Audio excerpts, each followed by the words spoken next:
Mr. Bittle. Thank you so much. My question is for Rick Dykstra.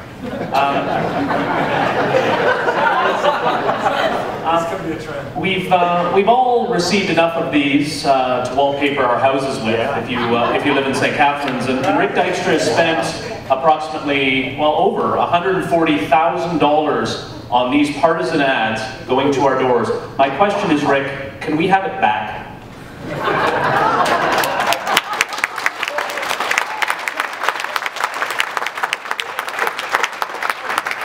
As a matter of fact, Chris, we have gotten back $372 million worth of investment in this community from the federal government in the last 10 years. Rick, you've spent... Yes.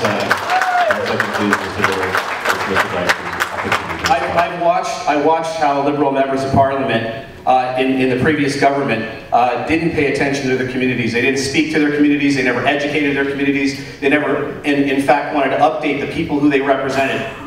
I won't apologize for making sure that each and every one of you on a regular basis knows what's happening in Ottawa, knows what's happening in their community, and makes darn sure that I'm busting my butt to make sure that we get our fair share of this community, and we certainly have over the last 10 years. I don't think anyone in this room, and all partisanship aside, these are partisan ads, Rick. These are partisan ads for them for the past 10 years. Why doesn't your riding association pay for this? Why doesn't your riding association pay for the partisan ads? Your government has also spent $750 million on national partisan attacks. We face so many crises here in St. Catharines and across the country, and you're spending $750 million to promote your government, and at home, over $140,000. That could have gone to students having summer jobs. It could have gone to any number of... Over 10 years to spend $14,000 a year. That's a little over $1,000 Why are you 20th all time? Why are you 20th all time in these ads? Why are you 20th all time? Please allow Mr. Duckett to respond. I don't think $1,000 a month for the last 10 years to make sure that each of the people of this community that has the opportunity to know what's being done for them from the federal government's perspective is too much. In fact, I think that's what democracy is all about. It's about making sure that each and every one of you know what your member of parliament is doing in Ottawa. And I can, Chris, thanks for pulling the 10%er out and showing everyone, because it's pretty clear on there. I try to deliver and drive what is happening in Ottawa to ensure that everyone in this community has a clear understanding of what we're receiving, the direction that we're moving in, and how it's going to benefit the city of St. Catharines.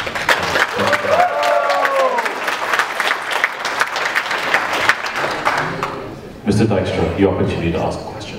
Yeah, Sue, just a question for you. I know that in the last Parliament we moved a bill C-51, and while we had the support of the government and the support of the Liberal Party, one of the things that we didn't see from the New Democratic Party was support for that bill.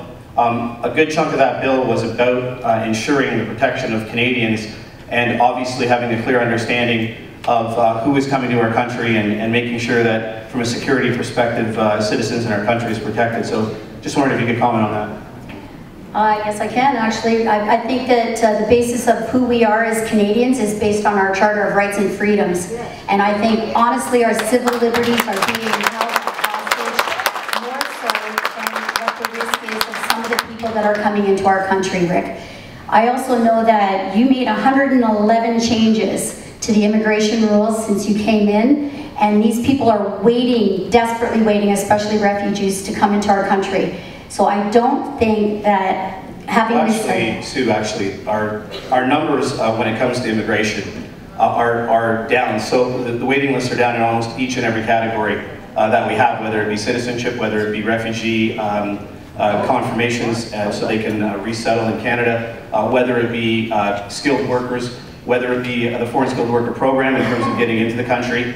We have completely, and you're right, we moved mountains of legislation and deregulation to ensure that safety and security was of prime concern. But if we're going to grow this country, we need to rely on immigration. We have set up a system that is far superior and much faster than we had 10 years ago. In fact, there are countries around the world who have identified our system of engagement in terms of immigration, and a multitude of countries have used and extracted a lot of our legislation to be able to ensure that they can move in the same kind of positive direction that we are.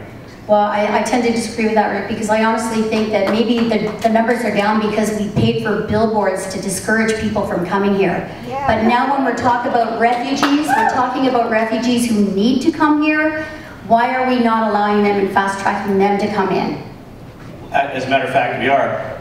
The process for approving a refugee in this country used to take up to 1,000 days to process, based on all of the applications and appeals and everything that could be done. Now, from an unsafe country, that is completed within 214 days. If you're applying for refugee status in this country from a safe country, it's less than 45 days. So it's an error to say that we haven't improved and effectively ensured that the system is much, much quicker today than it has been before. And if you're bringing in refugees from an unsafe country, how do we deem which is unsafe? Are those countries that we're actually supplying arms for? How do we say that they're an unsafe country? We'll let you continue this on if you choose to in the next round. Thank you so much. Thank you for the question, Rick.